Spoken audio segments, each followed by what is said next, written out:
ప్రతినిత్యం నిర్వహించడం జరిగింది.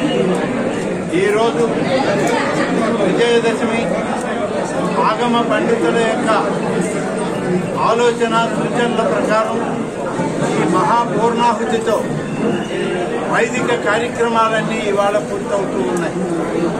ఈ సందర్భంలో ఆంధ్ర రాష్ట్ర ప్రజానీకానికి, తెలుగు ప్రజలందరికీ కూడా అమ్మవారి ఆశీస్సులు, దీవెనలు ఉండాలని ఈ రాష్ట్ర ముఖ్యమంత్రి గారు నారా చంద్రబాబు నాయుడు గారికి, అలాగే నారా లోకేష్ గారికి, వారి కుటుంబ సభ్యులకు, ఉప ముఖ్యమంత్రి శ్రీ పవన్ కళ్యాణ్ గారి యొక్క కుటుంబ సభ్యులకు, రాష్ట్ర ప్రభుత్వ మంత్రివర్గంలో ఉన్నటువంటి ప్రతి ఒక్కరి కుటుంబ సభ్యులకు అందరి ద్వారా సర్వతోముఖాభివృద్ధి రాష్ట్రంలో జరగాలని, ప్రతి కుటుంబం సుఖ సంతోషాలతో ఉండాలని, ఎటువంటి అపచారాలు లేకుండా పూర్ణాహుతి వరకు సక్రమంగా పూర్తిగా దేవాదాయ శాఖ ఆధ్వర్యంలో ఈ ఆలయం యొక్క ఈవోలు, అధికారులు, అలాగే రాష్ట్ర ప్రభుత్వం యొక్క మంత్రివర్గ సహచరుల యొక్క సూచనల మేరకు గౌరవ ముఖ్యమంత్రి నారా చంద్రబాబు నాయుడు గారు ఇచ్చినటువంటి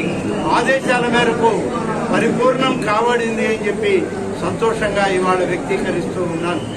ఈ పూర్ణాహుతితోటి ఈరోజు అమ్మవారి ఉత్సవాలు, వైదిక కార్యక్రమాలు, పూజా కైంకర్యాలు ఈరోజు విజయదశమి రోజు పూర్తి కాబడ్డాయని చెప్పి ఎంతో సంతోషంగా అన్ని కార్యక్రమాలు విజయవంతంగా జరిగినందుకు మీరందరూ సహకరించి ఈ ఉత్సవాలను సంతోషంగా ముందుకు నడిపించినందుకు మీకు కూడా ప్రత్యేకంగా నా యొక్క శుభాకాంక్షలు, అభినందనలు తెలియజేస్తూ లక్షలాది మంది భక్తులు రావడం జరిగింది.